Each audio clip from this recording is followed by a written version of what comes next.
Hello hello hello hello and welcome to Win Science. आज के इस सेशन में आप लोगों को काफ़ी सारी लाइटिंग वगैरह दिख रही होगी। तो जी हाँ, हमारे हाथ लगी है एक स्टूडियो लाइट।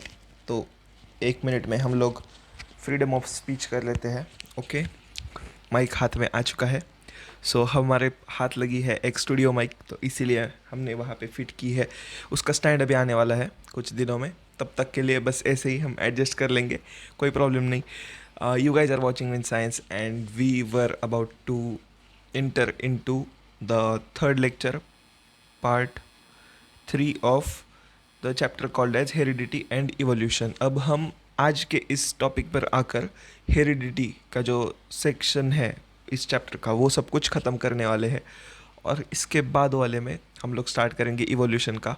आज के इस सेशन में इतनी ज़्यादा इंपॉर्टेंट चीज़ें डिस्कस होने वाली है कि like I had to design something and then come, so that आप लोगों को थोड़ा सा ज़्यादा अच्छा लगे। तो हाउ डू, तो हमने लास्ट क्लास तक देखो पीज़ के बारे में जाना था। पीज़ किस तरीके से अपने अलग अलग टाइप के सीड्स बनाते हैं जब वो अलग अलग जीन्स से बने हुए होते हैं। कुछ राउंड येलो मिले तो हमें वो रेशो 9:3:3:1 ये रेशो मिला। काफ़ी इंपॉर्टेंट रेशो है। तो यहाँ तक आकर हम लोग रुके थे। अब हमें ये तो पता चला था कि जो जीन्स होती है तो वो एक्सप्रेस तो होती है, लेकिन कैसे एक्सप्रेस होती है ये हमने जाना नहीं था। So how do these traits get expressed, आज के इस सेशन में विस्तार से जानने वाले हैं। लेक्चर स्टार्ट करने से पहले बता दूं, if you are new hit the subscribe button. अगर आप पुराने हो तो लाइक करो, शेयर करो। And thank you for 103 subscribers. And अब हम स्टार्ट करेंगे इस टॉपिक को पढ़ना।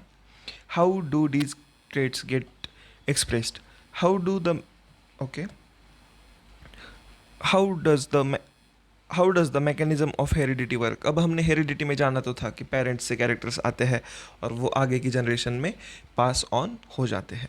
यहाँ तक हमने विस्तार से सब कुछ जान लिया था। अब हम जानेंगे cellular DNA is information source for making proteins in the cell. हर एक मिनट में ब्राइटनेस एडजस्ट कर लो थोड़ा सा,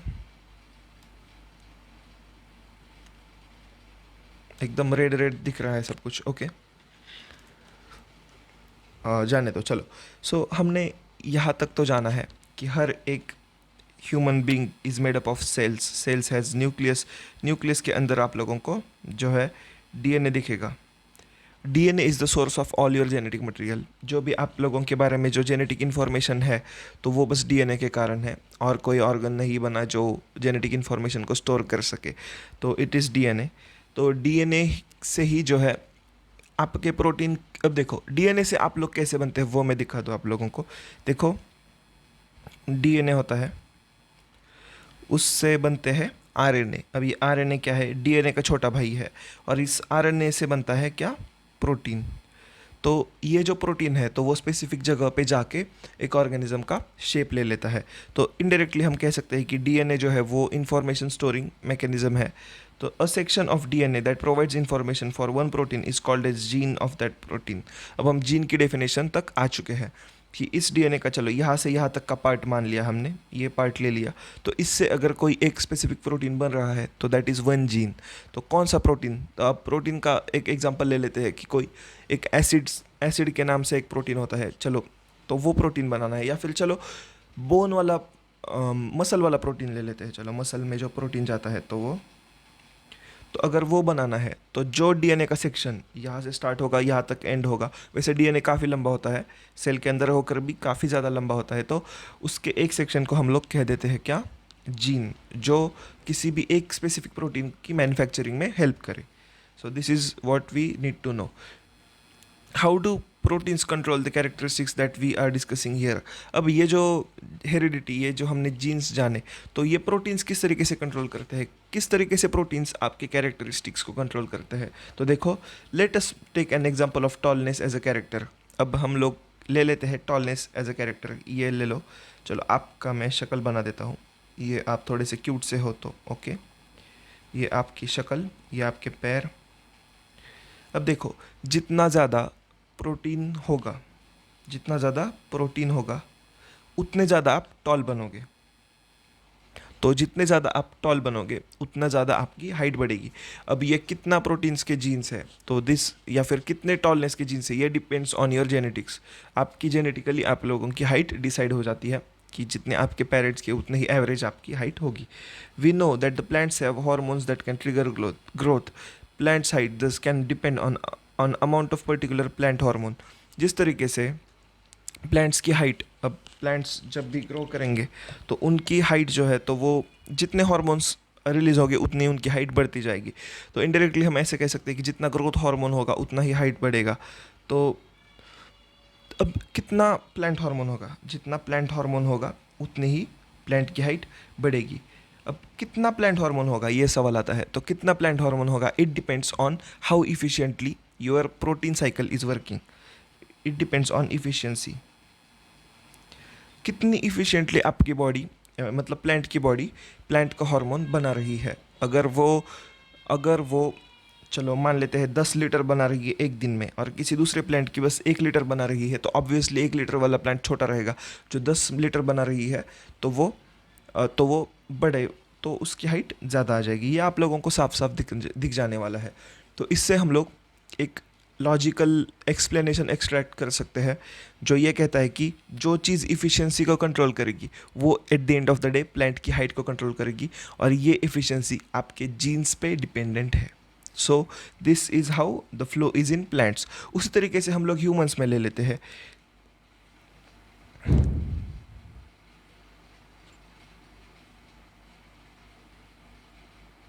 हाँ, अब ये काफ़ी ज़्यादा इंपॉर्टेंट चीज़ है। If the gene for the enzyme has an alteration that makes the enzyme less efficient, the amount of hormone will be less and the plant will be short. अब ये एक पूरी की पूरी प्रोसेस बताने का काम क्या है। अब देखो जीन, हम यहाँ पे एक पिक्चर बना लेते हैं चलो, ताकि आप लोगों को कोई भी प्रॉब्लम ना आए ये समझते हुए। तो ये एक स्पेसिफिक जीन है, देखो जीन। अब ये बच्चे की जीन है जिसके अंदर मम्मी के हाफ है, पेरेंट पापा के हाफ है। तो ये थोड़ी सी अल्टर्ड होगी, मतलब वेरिएशन आई हुई होगी। अब ये वेरिएशन कितना है इसके ऊपर डिपेंड करता है कि ये कितनी ज़्यादा इफ़िशिएंटली काम कर पाएगी, करेगी। अब ये कितनी इफ़िशिएंटली काम करेगी उसके ऊपर डिपेंड होगा कितना हार्मोन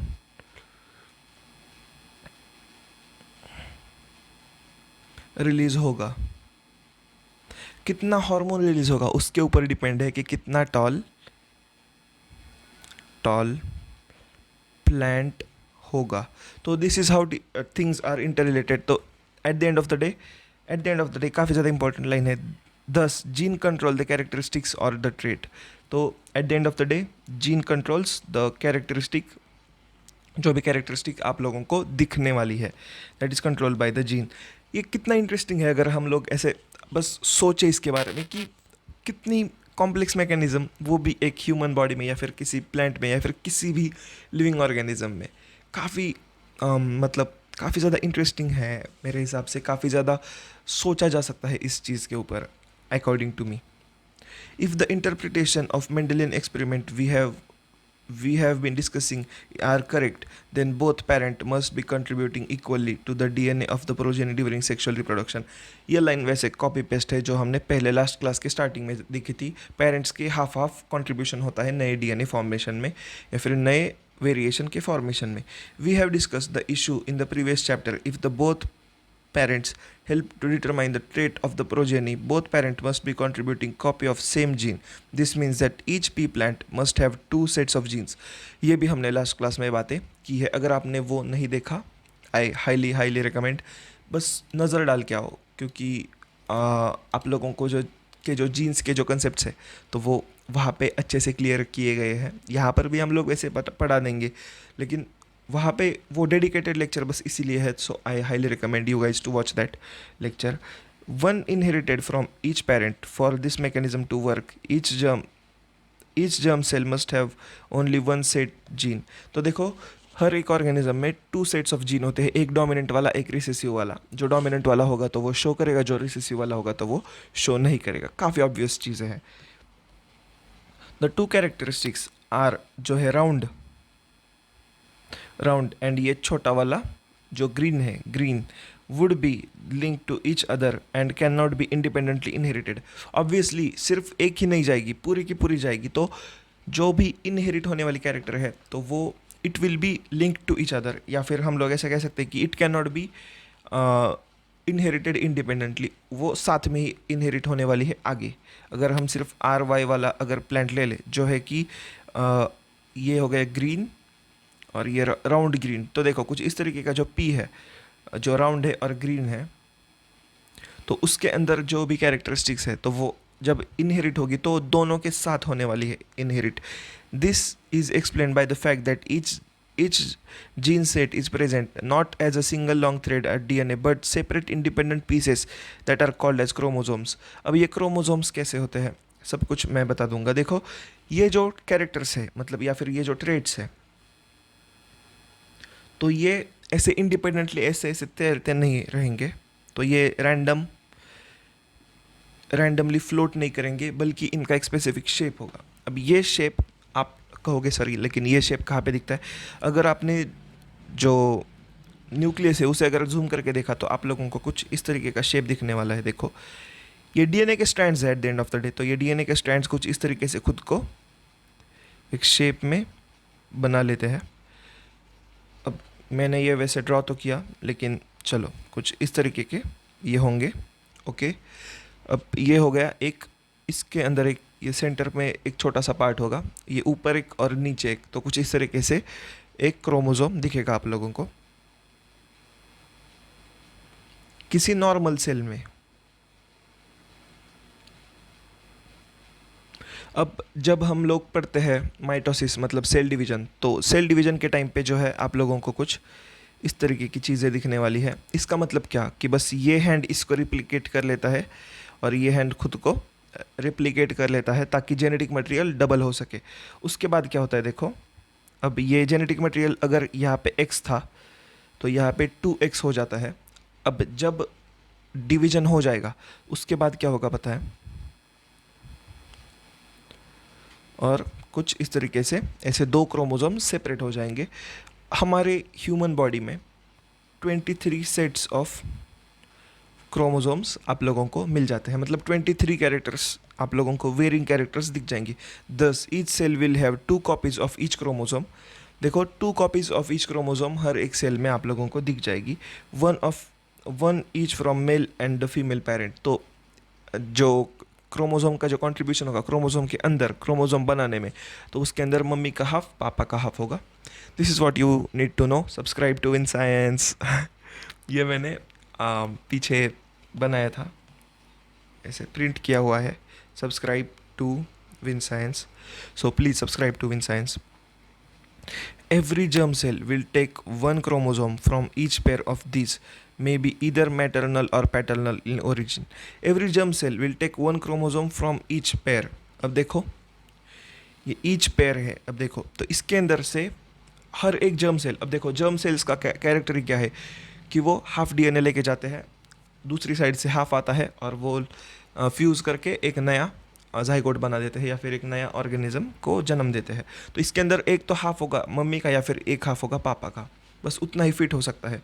तो हम लोग ऐसा कह सकते हैं कि 23 सेट ऑफ क्रोमोसोम्स जो जर्म सेल है उसके अंदर नहीं होंगे, बल्कि 23 इंडिपेंडेंट क्रोमोसोम्स उसके अंदर होंगे, मतलब हाफ जेनेटिक मटेरियल उनके अंदर होगा। किसके अंदर? आपके जर्म सेल के अंदर।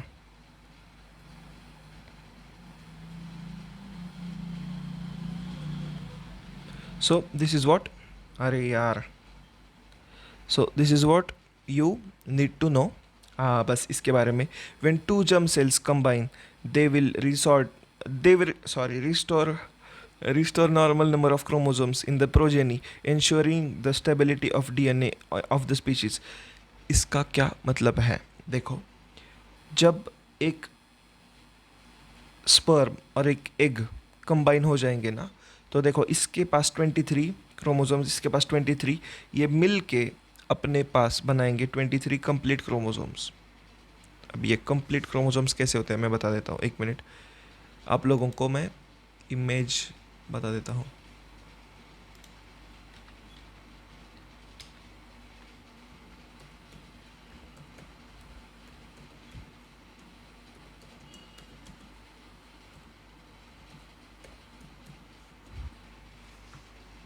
अभी तो शायद कनेक्शन नहीं है, लेकिन मैं यहाँ पे कहीं पर इमेज बता दूंगा, या फिर देखो कुछ इस तरीके से क्रोमोसोम आप लोगों को दिख जाएगा साफ साफ।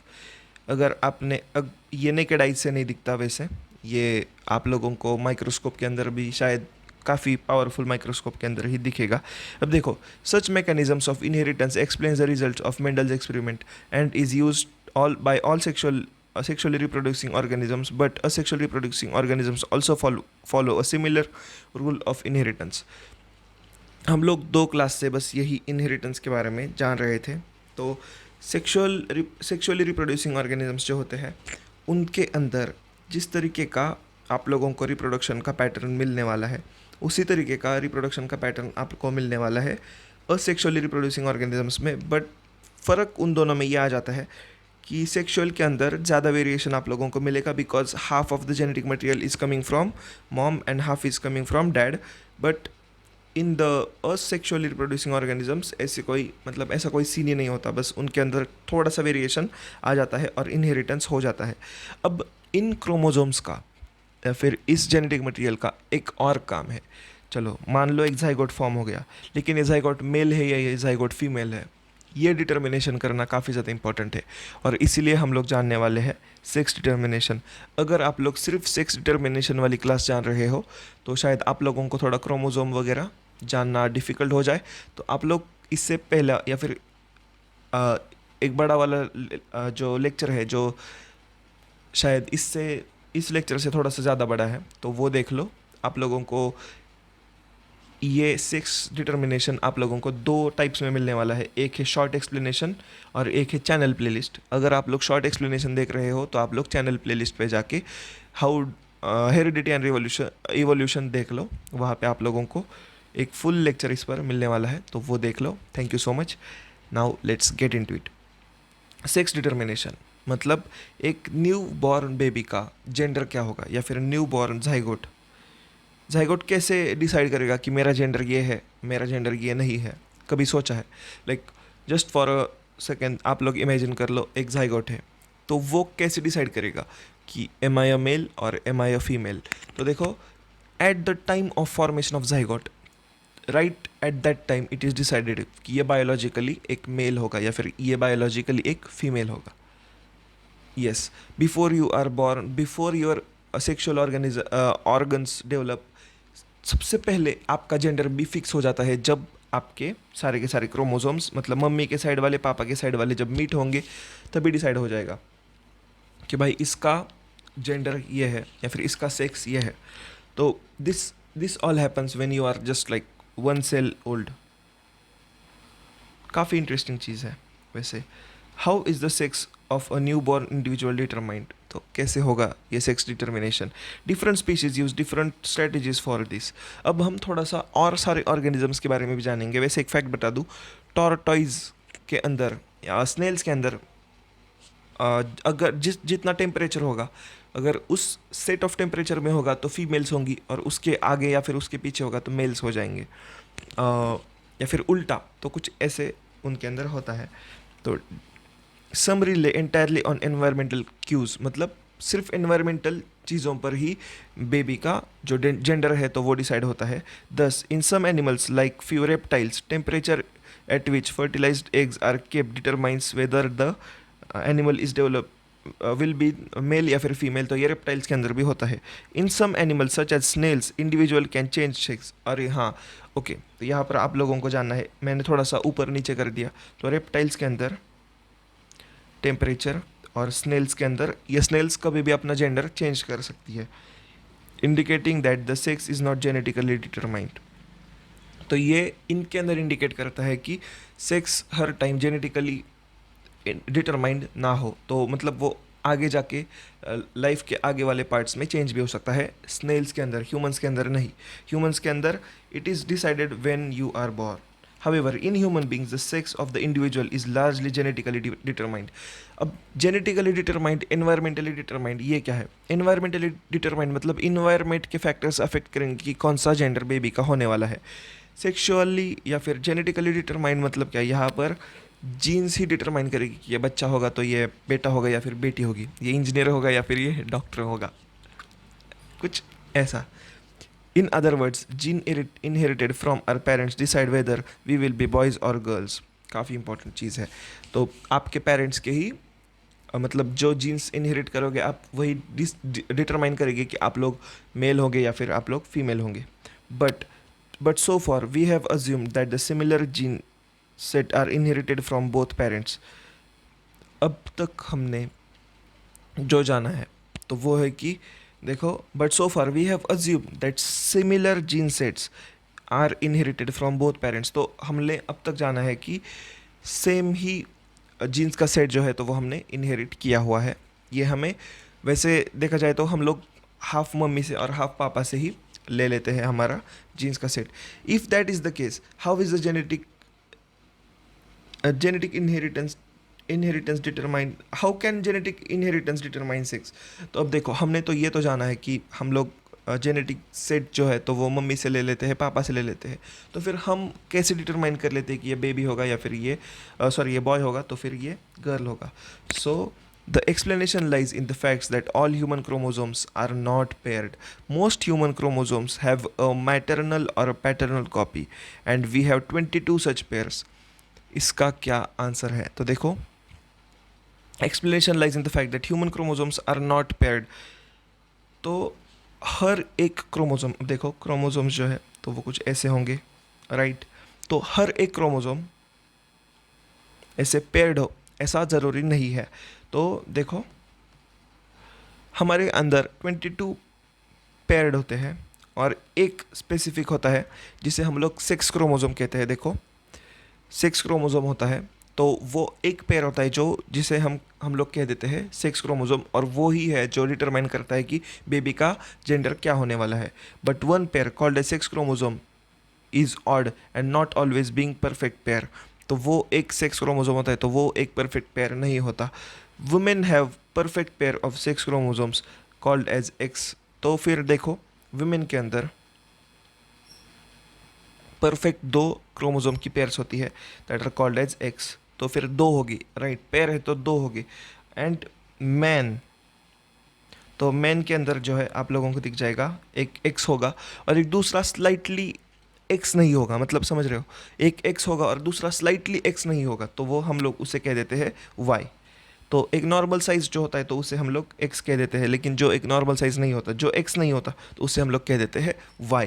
तो मेल्स के अंदर एक क्रोमोसोम अलग टाइप का है और फीमेल्स के अंदर एक जो है मतलब दोनों सेम टाइप्स के हैं। मेल्स के अंदर एक सेम है और एक डिफरेंट है। तो इसके अंदर हम लोग कह सकते हैं कि male have two different set of sex chromosomes, ऐसा हम लोग कह सकते हैं।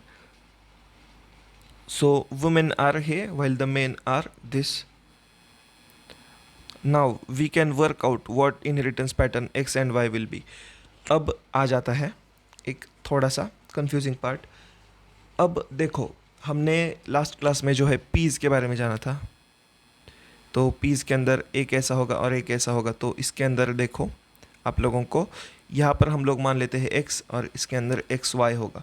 तो कुछ इस तरीके से इनके जो देखो, मेल फीमेल, तो इनके हम जो जर्म सेल्स है तो वो भी हम लोग ड्रॉ करेंगे। तो दोनों के दोनों एग्स जो है उनके अंदर एक्स क्रोमोसोम ही होगा, लेकिन मेल के अंदर जो 2 स्पर्म्स है, देखो ये स्पर्म का टेल, तो एक स्पर्म आप लोगों को एक्स मिलेगा और दूसरा स्पर्म आप लोगों को वाई मिलेगा। अब देखो, अगर ये एक्स जो है तो वो अगर इस एग के साथ मतलब मेट कर लेता है तो आप लोगों को एक्स एक्स मिलेगा। उसी तरीके से अगर ये एक्स इसके साथ मेट कर लेता है तो आप लोगों को एक्स एक्स मिलेगा। अगर ये वाई वाला स्पर्म अगर इसके साथ तो वाई एक्स मिलेगा, और ये अगर इसके साथ कर लेता है तो वाई एक्स मिलेगा। तो देख